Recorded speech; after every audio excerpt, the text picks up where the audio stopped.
Breaking news చూస్తున్నాం. AP CM Chandrababu ఇవాళ గుంటూరులో పర్యటించనున్నారు. గుంటూరులో జరుగుతున్న 3వ ప్రపంచ తెలుగు మహాసభలకు హాజరు కానున్నారు.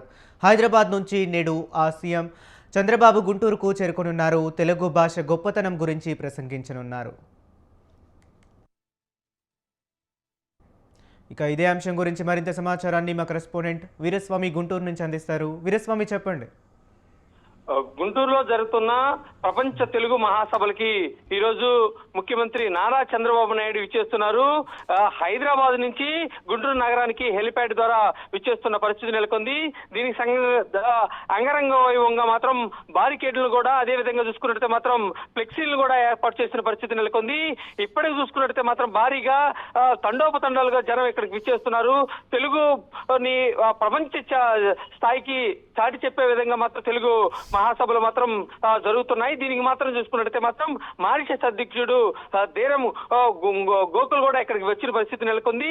దీంతో పరిస్థితి చూసుకున్నట్లయితే మాత్రం అంతర్జాతీయంగా ఎంతో మంది కూడా చూసుకున్నట్లయితే మాత్రం ప్రపంచ ఖ్యాతి మాత్రం నలుదిక్కులా వ్యాపించేలాగా ప్రపంచ తెలుగు సభలో ఎక్కువ ఘనంగా కొనసాగుతున్నాయి. దీనికి మాత్రం భారీగా కూడా ఏర్పాట్లు చేసిన పరిస్థితి నెలకొంది.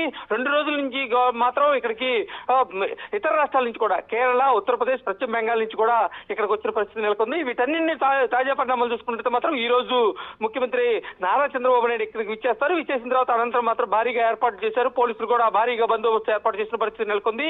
అదేవిధంగా చూసుకుంటే మాత్రం మారిషస్ అధ్యక్షుడు తన ప్రసంగంలో మాత్రం చంద్రబాబు నాయుడికి కొనియాడిన పరిస్థితి నెలకొంది. తెలుగు జాతి ఉట్టిపడే విధంగా తెలుగు అభివృద్ధి కోసం ఎంతో మంది స్థాయి శక్తులు మాత్రం కృషి చేస్తున్న పరిస్థితి నెలకొంది. అభినందనీయం అని చెప్పాడు. అదేవిధంగా చూసుకుంటే మాత్రం గతంలో చూసుకుంటే ఉగాదిని కూడా అక్కడ సెలవు దినంగా, జాతీయ సెలవు దినంగా ప్రకటించడం జరిగింది. అన్ని దేశాలు కూడా ఒక స్థాయికి మీద రావాలి, ఒక తాటి మీదకి వచ్చేసిన తర్వాత వాళ్ళందరినీ కూడా కలిపి తెలుగు జాతి అభివృద్ధి కోసం పాటుపడాల్సిన అవసరం ఎంతైనా ఉంది అని తన ప్రసంగంలో వెల్లడించిన పరిస్థితి నెలకొంది. ఈ రోజు మాత్రం ఏదైతే ఉందో తాజాగా చంద్రబాబు నాయుడు ఇక్కడికి వస్తున్నారు కాబట్టి భారీ ర్యాలీలతోటి కూడా ఇక్కడి నుంచి తీసుకెళ్లే పరిస్థితి నెలకొంది. అదేవిధంగా అడుగడుగును భారీ క్యాడీలు ఏర్పాటు చేశారు, ఫ్లెక్సీలు కూడా ఏర్పాటు చేసిన పరిస్థితి నెలకొంది. తన ప్రసంగంలో ఏమి చెప్తారు, తన ప్రసంగంలో కూడా ఏమి మాట్లాడతాడని చెప్పి ఉత్కంఠ రేగుతుందని చెప్పుకోవాల్సిన పరిస్థితి నెలకొంది. అదేవిధంగా చూసుకుంటే మాత్రం మహాత్ములు ఎవరైతే ఉన్నారో, స్వతంత్రం కోసం పోరాడిన వాళ్ళు ఎవరున్నారో వాళ్ళందరినీ కూడా స్మరించుకునే అవకాశాలు కూడా వేదిక మీద ఉన్నది. వేదిక మీదకి వచ్చేటప్పుడు కూడా చూసుకుంటే మాత్రం భారీగా ఊరేగింపుతోటి కూడా వేదిక మీదకి తెలుగు జాతి ఉట్టిపడే విధంగా, తెలుగు సంస్కృతి సాంప్రదాయాలు ఉట్టిపడే విధంగా మాత్రం తీసుకెళ్లే అవకాశాలు కూడా కనిపిస్తున్నాయి.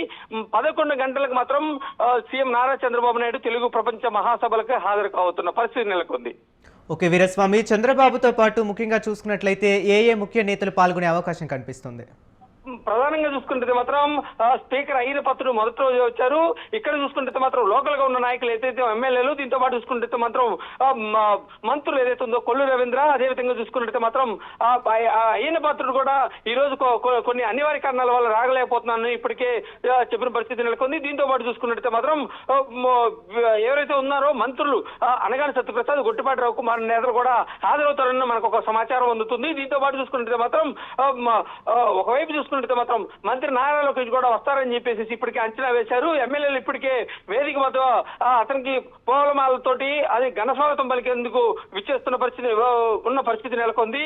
అదేవిధంగా చూసుకుంటే మాత్రం డయాస్ వేదిక మీద కూడా తెలుగు జాతి ఉట్టిపడే విధంగా మాత్రం వేదికని తయారు చేశారు.